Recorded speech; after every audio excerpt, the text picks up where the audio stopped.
भगवान बुद्ध का आगमन होता है और एक अलग तरह का दर्शन, एक अलग तरह की बात कहते हैं। वहीं आप जाइए बोध गया के पास, सब कुछ छोड़ करके बुद्ध वहां चले गए।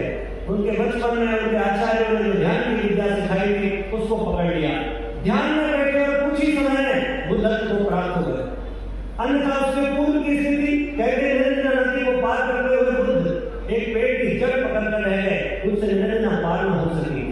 उनके साथियों ने उनको छोड़ दिया कि बुद्ध ये गौतम भ्रष्ट हो गया है, छोड़कर चले गए सारनाथ में जाकर। वो आगे यहाँ चले काशी और बुद्ध उधर अपनी तपश्चर्या में सिद्ध हो गए। एक समय एक दिन ऐसा आया कि बुद्ध अपने बुद्धत्व को प्राप्त हो। और मित्रों, ये भूमि में फिर एक कमल खिला, इस भूमि का एक फिर पुष्प विकसित हुआ, एक सुगंध, एक सुवास, एक नृत्य, एक आनंद, एक आह्लाद, एक उल्लास जग उठा और एक करुणा की दृष्टि पड़ी इस भारत भूमि पर। मित्रों, ये भारत अद्भुत कथाओं का सागर हो गया। बुद्ध की कथाओं को आप पढ़ेंगे, आप आनंद से भर जाएंगे। और मित्रों, ये क्रम 2500 साल पहले से शुरू हुआ और 2500 से चलते चलते आज हम 2022 में बैठे। 2500 साल पुराना ये इतिहास, ईसा से 600 वर्ष पूर्व से ये काम लगभग 550-600 वर्ष पूर्व से शुरू हुआ है अभियान, आज चलते चलते प्रज्ञा अवतार करता है। अभी यहाँ की प्रदर्शनी का उद्घाटन होगा, आप देखिए। शांति कुंज ने एक कोशिश की है, धर्मचक्र प्रवर्तन का वो कार्य एक बार इस भारत भूमि पर हमारी पूज्य गुरु सत्ता महाकाल ने उठाया है। प्रज्ञा बुद्धावतार से प्रज्ञावतार की यात्रा बड़ी अद्भुत है मित्रों। इस इतिहास के पन्नों को पलटना आवश्यक। वैदिक काल का स्मरण करते हुए जब हम आगे बढ़ते हैं तो बुद्ध के जीवन के बाद के जो अध्याय हैं, ये इतिहास के पन्ने बहुत ही अद्भुत गाथा समेटे हुए हैं। भारत में एक नई शक्ति का, नए अध्यात्म का जन्म हुआ, जिसने भारत में नहीं बहुत सारे एशिया के भूभाग पर अपना वर्चस्व बिठा लिया। और कोई व्यक्ति का धर्म नहीं बदला, पूरे राष्ट्रों का धर्म बदल गया। अगर कोई नहीं, कोई संयंत्रा अगर श्रीलंका जाती है तो वहां किसी व्यक्ति का धर्म नहीं बदलती, लंका का, श्रीलंका का राष्ट्र धर्म बौद्ध धर्म हो जाता है। यदि कोई हमारा भिक्षु, यदि कोई हमारा बंदे यहां से चलकर चीन जाता है, के एक बहुत बड़े राजदूत थे अमेरिका में, उन्होंने एक बड़ा सुंदर स्टेटमेंट दिया। उन्होंने कहा भारत में विगत 2000 साल से चीन पर बिना एक सैनिक भिड़े हुए राज किया है, सांस्कृतिक राज। मित्रों, हमने किसी का राज नहीं छीना, हमने धर्म की विजय करी, हमने संस्कृति की विजय करी, हमने घोष किया भूमि पर धर्मम शरणं गच्छामि और मित्रों संस्कृति के सूत्रों में समूचे विश्व को बांध लिया। यूनान से लेकर के आप जाइए इधर पूरब का भाग, पश्चिम का भाग, इधर पूरब का क्षेत्र पूरा बर्मा से लेकर के और उधर कंधार तक आप जाइए और इधर आप जाइए तो यूनान और मिस्र तक भारतीय संस्कृति का परचम और घोष दिखाई दे रहा है। मित्रों, भारत की यह यात्रा बहुत ही अद्भुत यात्रा है। इस यात्रा के पड़ाव में अनेक ऐसे चंदा और सूरज और तारे प्रकट हुए नक्षत्र जिनने भारत की भूमि को आलोकित किया है। आप सबको स्मरण होगा, उसी ईसा की 2 शताब्दी 3 शताब्दी पूर्व आपने देखा हुआ चंद्रगुप्त और चाणक्य का युग भारत को स्वर्ण युग की ओर धकेले जाएगा। आपने देखा होगा ईसा से 700 वर्ष पूर्व तक्षशिला का विश्वविद्यालय, जहाँ विश्व के सारे लोग आकर ज्ञान की प्राप्ति कर रहे थे, 10,000 विद्यार्थियों का आश्रय और 60% सब्जेक्ट की पढ़ाई। आप कल्पना करें ऐसा भारत, ज्ञान के रश्मियों से सजा हुआ भारत, नाम ही उसका भारत पड़ा मित्रों। भारत जो आभा से विद्यमान हो, आभा से परिपूर्ण हो, जो ज्ञान से परिपूर्ण हो, जो आलोक से परिपूर्ण हो, उसका नाम भारत है। कभी मैंने आपसे कहा था अनेक रत्नों को अपने भीतर समेटे हुए भारत यात्रा में आगे बढ़ता है तो भारत का स्वर्णकाल आता है। और फिर एक परंपरा ऐसी आती है कि भारत फिर से कोई नई चीज में फंस जाता है। बुद्ध का आंदोलन एक अलग दिशा पकड़ लेता है। आपको स्मरण होगा भारत से बुद्ध धर्म विदा हो जाता है और एक नया आंदोलन खड़ा हो जाता है। और नया आंदोलन ऐसा खड़ा होता है कि पंच के प्रयोग चलने लगते हैं, तांत्रिक क्रियाओं की ओर धकेला जा रहा है लोगों। फिर वैसी स्थिति निर्मित होती, कर्मकांड का ज्ञान फिर विकसित होता है, फिर मूढ़ मान्यताएं प्रचलित हो जाती है, फिर न जाने कौन कौन सी जाति भारतवर्ष में है वो अपने अपने शास्त्रों को अपने अपने देवी देवताओं को पूजने लगते हैं, फिर बहुत देर बाद दिखाई देता है, तब एक और महामानव धरती पर आता है मित्रों, जिसे हम आदिगुरु शंकर कहते हैं। आदिगुरु शंकराचार्य का आगमन अद्वैत वेदांत का मत प्रदर्शित करने के लिए, भारत भूमि पर वैदिक संस्कृति की पुनरुत्थान के लिए, एक बार फिर धर्म की दिग्विजय के लिए शंकर निकल पड़ते हैं मित्रों, पूर्व से पश्चिम और उत्तर से दक्षिण। अद्वैत वेदांत की शिक्षण होता है, भारत के जड़ों की ओर लौटता है। और मित्रों ये यात्रा आप भक्ति काल से लेकर ये बीच के मध्यकाल में उभरने वाले अनेक सितारों को देखते हैं, जिनने इस यात्रा को आगे बढ़ाया। और एक समय ऐसा आता है मित्रों कि 2500 वर्ष में भारत ज्ञान और विज्ञान की अपरिमित क्षमताएं अपने भीतर विकसित कर। आपको शायद ज्ञान हो, आइंस्टीन ने कहा था यदि भारतवर्ष गणित के अंकों का और शून्य का आविष्कार न किया होता तो दुनिया में किसी विज्ञान की कल्पना नहीं कर सकते। दोस्तों हमने दुनिया को शून्य दिया, हमने अंक दिए, हमने दशमलव का पॉइंट दिया, हमने दुनिया को पाई का मान बताया, हमने आकाश का मापन किया, सारे ग्रह नक्षत्रों को हमने गिन लिया, हमने 27 नक्षत्रों में पूरे आकाश मंडल को बांट दिया, नवग्रहों की खोज कर ली और मित्रों धरती से सूरज की दूरी निकाल दी। हमने जान लिया कि भारत धरती हमारे सूर्य का चक्कर काटती है। जब सारी दुनिया ये कह रही थी कि धरती चक्री है, भारतीय मनुष्यों ने और ऋषियों ने घोषणा की धरती चक्री नहीं गोल है, और अपनी धुरी पर घूमकर अपने पिता अपने पति सूर्य मंडल का चक्र लगा दिया, सौर मंडल का हमने पूरा का पूरा मापन कर लिया मित्रों। भारत की अद्भुत कथाएं हैं मित्रों, ऐसा अद्भुत भारत ज्ञान और विज्ञान के क्षेत्र में, जहां हमने विज्ञान में इतनी चरम अवस्था पाई कि आयुर्वेद में हमने शल्य जैसी संहिता, सुश्रुत जैसा ज्ञान, शल्य चिकित्सा। आप कल्पना करिए, खगोल विज्ञान से लेकर के कोई ऐसा क्षेत्र नहीं है जिसको भारत ने ना पाया। और मित्रों अध्यात्म के क्षेत्र में हमने 6 दर्शन दिए, हमारे वेद चार, हमारे उपनिषद, हमारे दर्शन, हमारी स्मृतियां, हमारी अलग अलग रामायण और महाभारत जैसे महाकाल हमारे देश में प्रकट हुए। ज्ञान की अनंत धाराएं फूट पड़ी और भारत सच में दुनिया का जगत गुरु बन गया। धर्म के क्षेत्र में जगत गुरु, राज प्रशासन का पहला प्रयोग हमने वैशाली में किया, प्रजातंत्र का, जनपदों को एकत्रित करके प्रजातंत्र की धारा खड़ी कर दी। और हमने दुनिया को बहुत साल पहले पहली बार प्रजातंत्र का कोई स्वाद चलाया। मित्रों हम राजनीति के क्षेत्र में चक्रवर्ती सम्राट बने, हमने भारत को जगत गुरु बनाया, चक्रवर्ती सम्राट बने, हमने भारत को सोने की चिड़िया बनाया। और वो सोने की चिड़िया तो आज भी भारत पर। आपको जानकर हैरानी होगी और अच्छा लगेगा कि दुनिया में सर्वाधिक स्वर्ण भंडार भारतवर्ष में।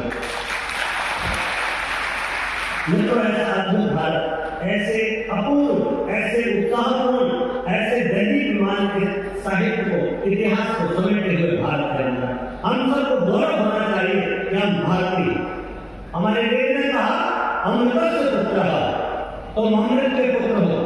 और याद रखिएगा वही अमृत के पुत्र हैं जो अमृत की खोज में निकलते हैं। जो अमृत की खोज में नहीं निकलते वो अमृत पुत्र नहीं हो सकते। इसलिए वेद ने घोषणा की कि तुम अमृत पुत्र हो, समस्त संभावनाओं को लेकर प्रकट हुए हो, उठो और अपने अभीष्ट को प्राप्त करो। हमारा आचार्य कहता है शिष्य से, तत्त्वमसि, हे श्वेत केतु तुम वही ब्रह्म हो, जानो अपने। मित्रों अद्भुत ज्ञान का भंडार भारत कहता है कि तुम अमृत पुत्र हो।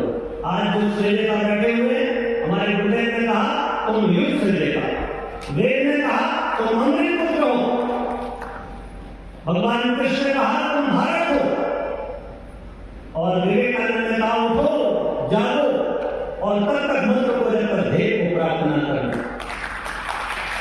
मित्रों अजीब बहुत ही अद्भुत संबोधन भारत को मिले और हम भारतीयों को मिले, इसकी गौरव, इसकी लाज को रखना। आज ये श्रेष्ठता का आयोजन मैं कोई ऐसा कार्यक्रम नहीं है यहाँ कोई किसी पक्ष विपक्ष की बात होती है। ये आपके भीतर सोई हुई चेतना के जागरण का कार्यक्रम। इस आंदोलन का नाम है युवा जागृति अभियान। यौवन के भीतर जो डिवाइन पोटेंशियल है उसको एक्सप्लोर करने का, उसको जगाने का अभियान। मित्रों बार बार इस बात का उद्घोष किया जाता है अपने भीतर की दिव्यता को पहचानो। तुम महान हो, तुम ऋषियों की संतान हो। हमारे एक गीत गाया जाता है, बहुत सुंदर गीत, हमारे बड़े जनों ने कहा कि हम युग ऋषि की संतान, युग के संत महान की, हम युग ऋषि की संतान हैं। हमारे भीतर ऋषियों का रक्त है, तो कोई बर्बर लुटेरों का रक्त नहीं है। अरे आप देखिए, जरा विचार करें, जो भारत हजार वर्ष से संतरात को लिए हुए चला आ रहा है, हम 200-300 साल की विकसित संस्कृतियों के सामने हाथ फैला खड़े। मित्रों, ये याद दिलाता है कि कुछ गड़बड़ हो गई। ये इतना गौरवशाली इतिहास कहां चला गया, कब भूल गए हम, पता भी नहीं चलता। अगर आपसे कोई कहे कि मेरे पेन में, मैं कहूँ ये पेन जर्मनी में बना है, आपको बहुत आनंद हो जाता है। आप खुश होकर कहेंगे हाँ, ऐसा पेन जर्मनी बना सकती है। और मैं कहूँ ये पेन हिंदुस्तान में बना है, तो आप कहेंगे हो सकता है आप कह रहे हैं इसकी सच हो। आदमी को विश्वास नहीं होता, आदमी को विश्वास नहीं होता कि भारत कोई गौरवशाली कार्य कर सकता है। इतनी दीनता, इतनी दासता हमारे भीतर समा गई, इतनी गुलामी की मानसिकता हमारे भीतर प्रवेश कर गई। क्या हमारे कोई कह दे कि कपड़ा इंपोर्टेड है, उसको बड़े शान से पहनते हैं, और कोई कह दे वस्त्र भारतीय है, हमको शर्म आती है। मित्रों, इस दासता को, इस गुलामी को, इस दीनता को उतार कर फेंकना है। पहला काम हमारे भीतर राष्ट्र का गौरव देना चाहिए। अपनी संस्कृति, अपनी जड़ें, अपने देश, अपनी सभ्यता, अपने पूर्वजों पर, अपने धर्म पर गौरव करना सीखो। प्रथम बात, गर्व से बोलो कि तुम भारतीय हो, गर्व से कहो कि तुम ऋषियों की संतान हो। मित्रों, ये कहने का समय आ गया है। इस समय असुरता और सुरता, देवत और दैत्य संघर्ष, आप हर दिन देखते हैं कुछ न कुछ उल्टा सीधा हो रहा है। आपको हम सबको जानने की आवश्यकता है। इसके लिए तो हमसे एक गड़बड़ी हो गई। मध्यकाल के अंधेरे में गुरु जी कहा करते थे, बेटे गायत्री पर यज्ञ पर बंदिश कर दे। अंधेरा घना था, कुछ उल्लू आए और कह गए गायत्री को स्त्रियों का, बच्चों को गायत्री का अधिकार नहीं, गायत्री का विशेष की है। किसी चमगादड़ ने आके कहा यज्ञ आप नहीं कर सकते, और हमने मान लिया। गुरुदेव कहते बेटे 1500 लुटेरे आए मध्य एशिया से, वो पूरे भारत को नोट के चले गए, हम कायर बन करके उनके पीछे पीछे चलते हैं। मित्रों, भारत के गौरव को जगाने की आवश्यकता है। युवाओं, आपके भीतर के शौर्य, सम्मान, स्वाभिमान को जगाने की आवश्यकता है। इस निमित्त ये कार्यक्रम याद रखिए, हमसे एक बड़ी गलती हो गई, और हमसे ही नहीं, मैं समझता हूं इस मध्यकाल के दौरान 1000 वर्ष में सारी दुनिया से गलती हुई। हमारे यहाँ कहा जाने लगा कि जो अच्छा था वो बीत गया, जो खराब है वो आ रहा। हमने कहा किसी बाप से और बेटे का संवाद सुनिए। बूढ़ा बाप अपने बेटे को कह रहा है कि मेरा समय, हमारा समय बहुत अच्छा था, तुम्हारा बहुत घटिया है।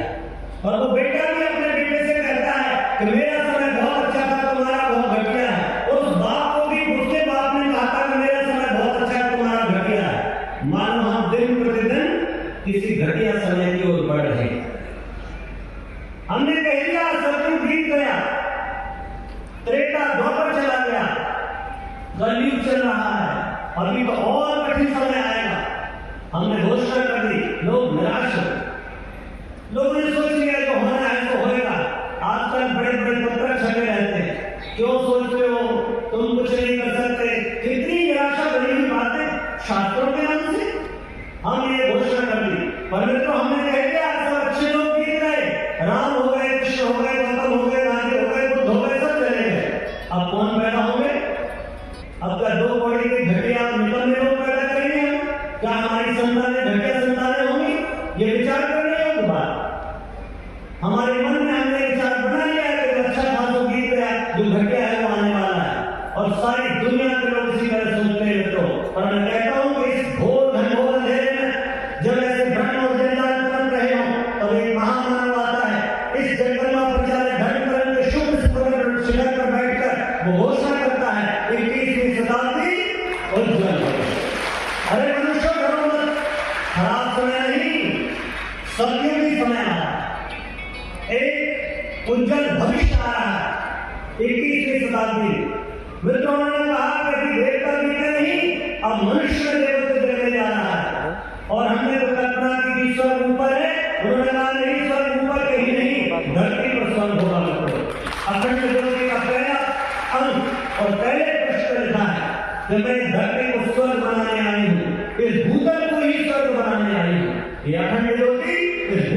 स्वर्ग बना देंगे।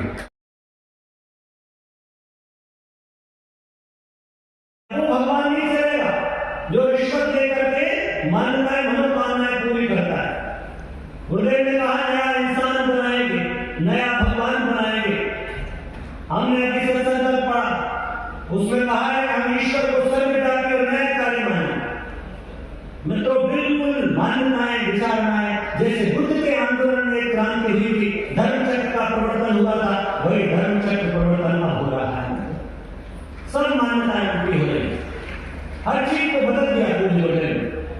मित्रों, यही कारण है कि आज भारतवर्ष जिस मुकाम पर खड़ा है, यदि आज हम अपनी आध्यात्मिक शक्ति को जगा लें, आज हम अपनी युवा शक्ति को थाम लें, तो भारतवर्ष फिर से एक छलांग लगा सकता है एक ऐसे युग में जो सब में न जाने कितने हजार वर्षों तक इस भारत की सपना को आगे ले जाए। आओ हम सब मिलकर विचार करें। मैं आपसे निवेदन करता हूँ, आपके मन में विचार आता होगा कि तो ये तो सब पुरानी बात है। हाँ, ठीक कहते हैं। एक परिभाषा है, जो पीछे का काम करे वो बूढ़ा, और जो वर्तमान का सदुपयोग करे वो यौवन, और जो भविष्य की आशा करे वो बच्चे। मित्रों, ये बात नहीं है। पुरातन से स्नेह रखना बहुत अच्छी बात, परंतु पुरातन में उलझे रहना चाहिए। हमारे साथ एक विडंबना है, हम पिछली बातों को बहुत स्मरण करते हैं और वर्तमान और भविष्य को भूल जाते हैं।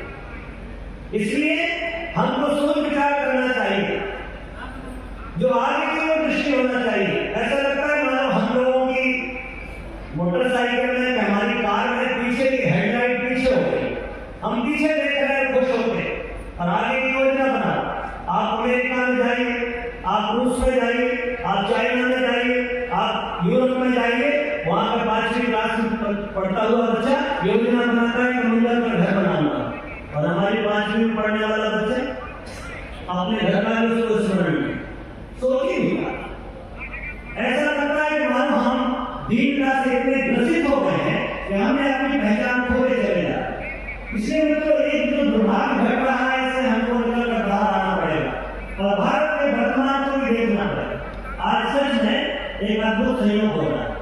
अद्भुत संयोग ये है, ये परमात्मा की कृपा है कि भारत इस समय दुनिया का सबसे जवान देश, मात्र 27 साल की औसत होना है हमारे भारतवर्ष, जबकि चीन 37 साल का है, यूरोप और अमेरिका 45 साल के हैं, जापान 48 साल का है, और भारत 27 साल का जवान है। मित्रों, 27 साल के जवान के सामने चुनौतियां बहुत, एक और चुनौतियों से भरे हुए, चाहे वो गरीबी की हो, रोजगार की हो, नशे की हो, ऊंच नीच की हो, असमानता की हो, राजनीतिक अस्थिरता की हो, जातपात के कारण हो, धार्मिक कट्टरता और उन्माद की हो, या भ्रष्टाचार की हो, या फिर नशे की हो। चुनौतियों से भरा है भारत और संभावनाओं को लेकर खड़ा हो रहा है। इन चुनौतियों के बीच से एक नए भारत का जन्म हो रहा है। आइए जरा एक बार विचार करते हैं। भारत बस अद्भुत तरीके से ऊपर उतर आया है। हमको स्मरण रखना चाहिए कि हमारी जड़ों में, हमारी धमनियों में, शिराओं में दर्द रहा है, इसलिए हम लोग कभी पीछे नहीं हट सकते। हमने जब कभी भी ऐसा समय आया है तो हम राख में से अनुवाद बनकर प्रकट हुए हैं और राख से फिर हम शिखर तक पहुंच गए। इसलिए मित्रों, और जरा विचार करते हैं, भारत के अलग अलग क्षेत्रों को देख, अभी राष्ट्रमंडल खेल चल रहे। पहले लोग कहते थे खेलोगे, कूदोगे, बनोगे नवाब, और पढ़ोगे, लिखोगे, बनोगे नवाब। और अभी भारत का विचार बदल गया। हमने 61 मॉडल लिए, 61 मॉडल्स, तीसरे नंबर पर, चौथे नंबर पर भारत। हमने बहुत कम समय में बड़ी गजब की प्रगति की, स्वर्ण पदक और रजत पदकों की भरमार लगी। आज आप देख रहे हैं, इस समय आपको आश्चर्य होगा, हमारे देश के 16, हमारे देश के क्रिकेट के जो कोच हैं वो 16 राष्ट्रों की टीम में काम करते हैं। 16 देशों के टीम को प्रशिक्षित करने वाले कोच भारतीय। 13 टीम ऐसी हैं दुनिया भर की जिनमें भारत के हमारे खिलाड़ी खेलते हैं। आप कल्पना करिए मित्रों, खेल जगत में भारत ऊंचा उठ गया है। दूसरा, शिक्षा का क्षेत्र देखें, 47 में जब देश स्वाधीन हुआ मात्र 18% शिक्षा थी, और आज आप 77% शिक्षा लेकर बैठे, 77%, बल्कि 78%, 77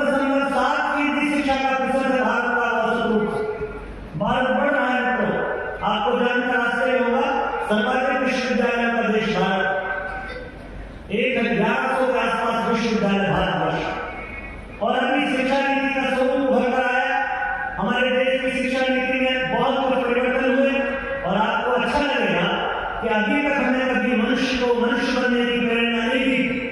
हमने उसको वैज्ञानिक बनने की प्रेरणा दी, डॉक्टर बनने की प्रेरणा दी, हमने उसको एस्ट्रोनॉट बनने की प्रेरणा दी, उसको कवि बनने की प्रेरणा दी, नेता बनने की प्रेरणा दी।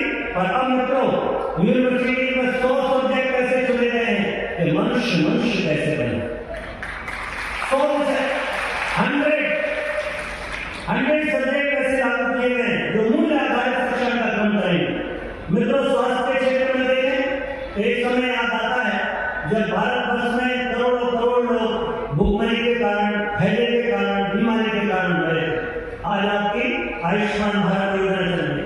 अभी कुछ ही समय हमने कोविड की वैक्सीन डेवलप की और भारतवर्ष दुनिया का सर्वाधिक वैक्सीनेशन वाला देश बना। कल्पना कर सकते हैं, हमारा अपना स्वयं का जीवन उठता हुआ हमारी एक वैश्विक पहचान करी और सारी दुनिया में आज आप देखें तो योग प्रदर्शित हो गए।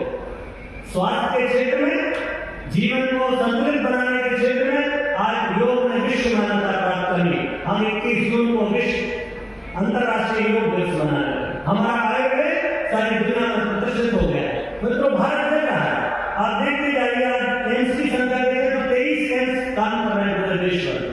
भारत की प्रगति बहुत विलुप्त हुई। एक समय था जब हमारे देश की स्त्रियों को घूंघट और घर के दहली के भीतर ही रहना पड़ता है। आपको आश्चर्य होगा और ये बहुत जोरदार बात है, ये सुखद संयोग है कि ये वर्ष हम लोग हमारी सशक्तिकरण वर्ष मना रहे हैं और हमारे इस महान संस्थान, हमारे पवित्रतम संगठन, हमारे आध्यात्मिक आंदोलन की मुखिया हमारी श्रद्धेय दीदी है। श्रद्धेय दीदी प्रमुख है। दुनिया का कोई संगठन नहीं दिखेगा जो इतनी श्रद्धा से, इतनी दिव्यता से, इतनी पवित्रता से किसी नारी को प्रतिष्ठा दे रहा है। जितने भाई बैठे हैं उतनी बहनें बैठे हैं। इन बहनों के लिए तालियां बजाइए।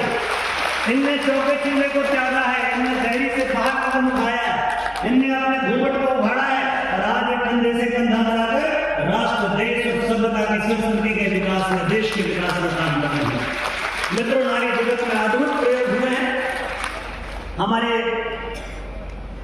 सेना के क्षेत्र में हमारी बेटियां फाइटिंग पायलट बन गई। हमारी बेटियां सेना में 2021 में स्थायी कमीशन में आया। उनने एक बड़ा परचम फहराया। मिसाइल वुमेन हमारे यहाँ होती है, जिसने मिसाइल बनाई, टेसी थॉमस नाम की। हमारे यहाँ जो राष्ट्रपति हमारी बहन है। कल्पना करो। मुझे देखना आता है, पहले अमेरिका का ऐसा विधान था कि अमेरिका में एक बार ऐसी जनगणना में एक बड़ी जोरदार बात फॉर्म में लिखी गई। उसमें 2 कॉलम थे, पति कौन और घर का मुखिया कौन। 2 कॉलम, पति और मुखिया। हमारे यहाँ तो जो पति है वही मुखिया होता है और दूसरे देशों में ही जो पति है वही घर का मुखिया है।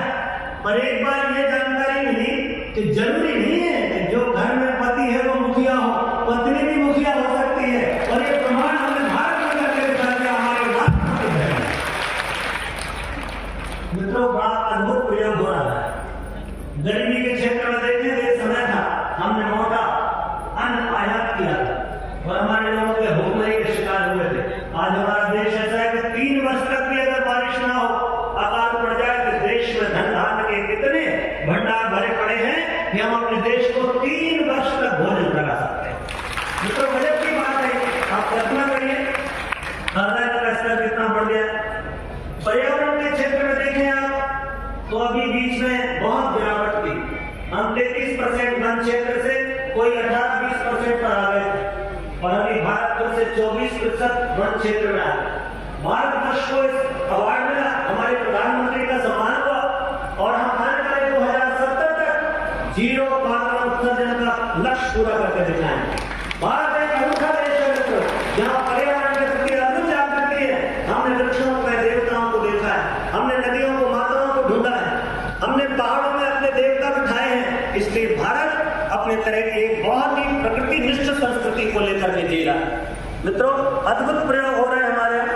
आप देखें जल संरक्षण में एक जमाना था, लोग गंदा पानी पी कर मर जाते। मुझे याद आता है उड़ीसा के हमारे भाई लोग आए जिन्होंने इतना कला कौशल दिखाया। एक बार ताली बजा दी, कौशल दिखाया हमारे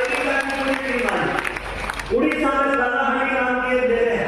हर वर्ष पेपर में आता है इतने लोग बरसात के दिन में मर गए, कारण बरसात का सरफेस पानी पिए, सरफेस वाटर पीने के पास मृत्यु हो जाए।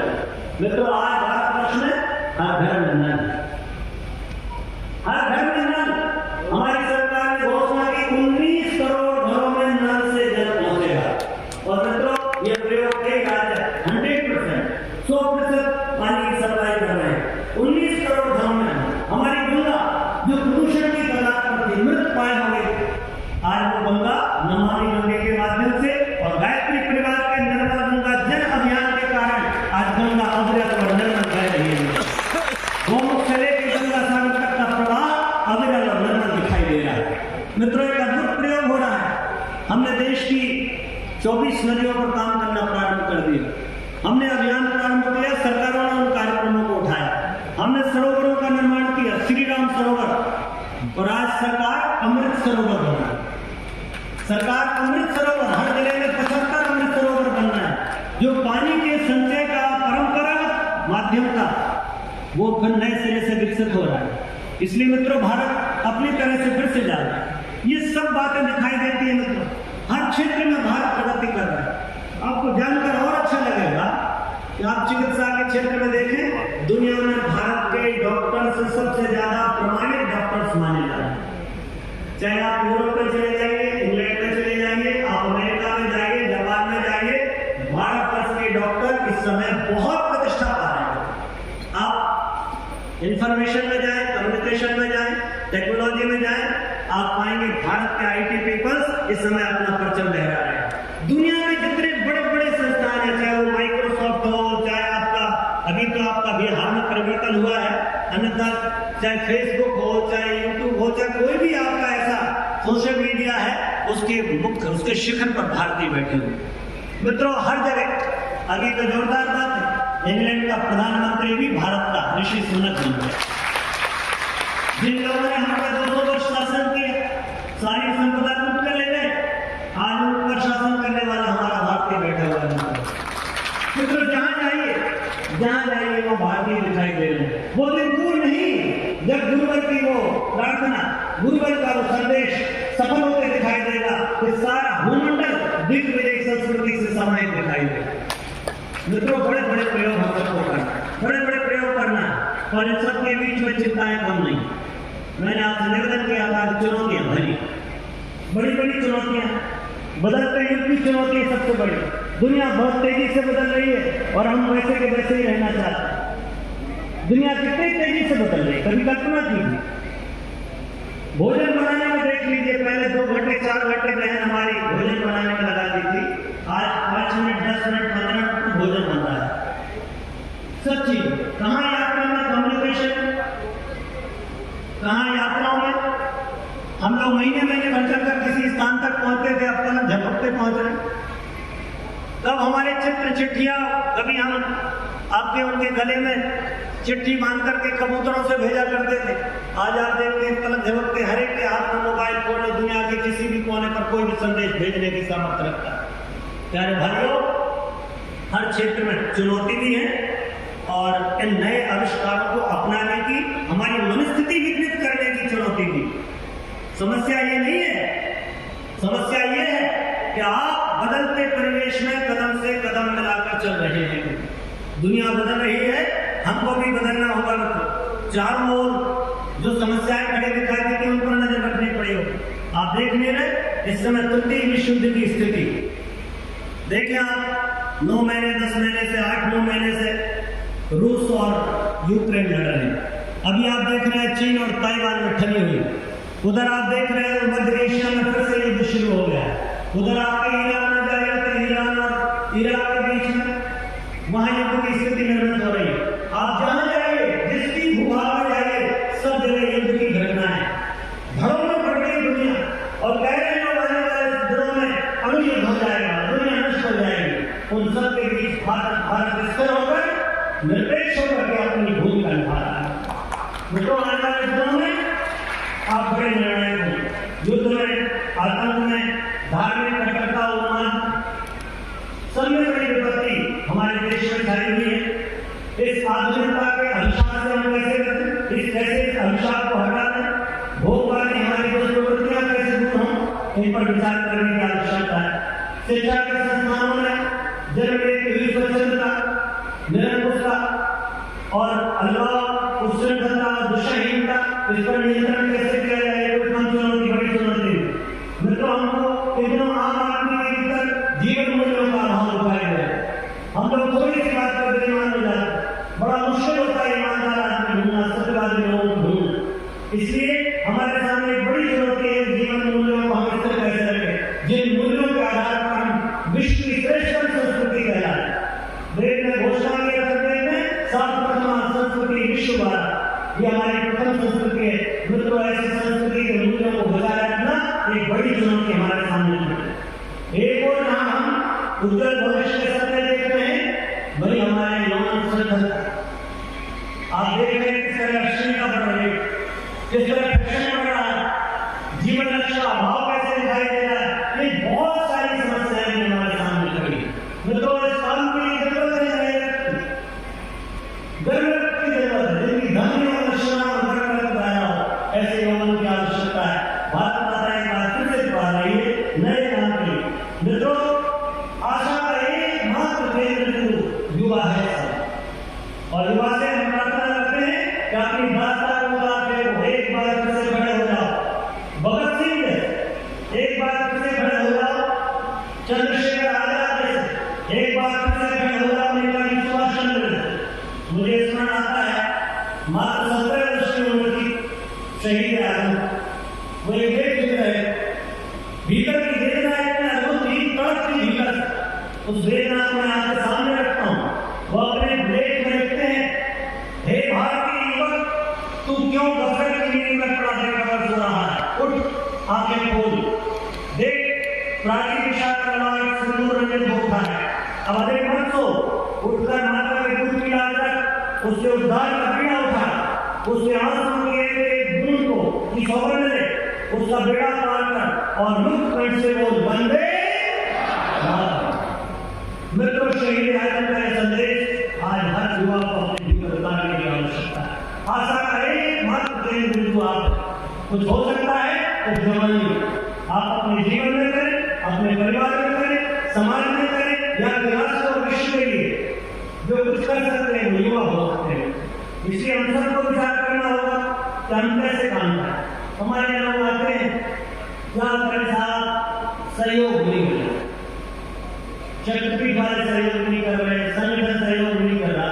बड़ी विचित्र बात। हमने अपना आदर्श भगवान हनुमान जी को माना। हम लोग मंत्र बोलते हैं, मैं सुनता था,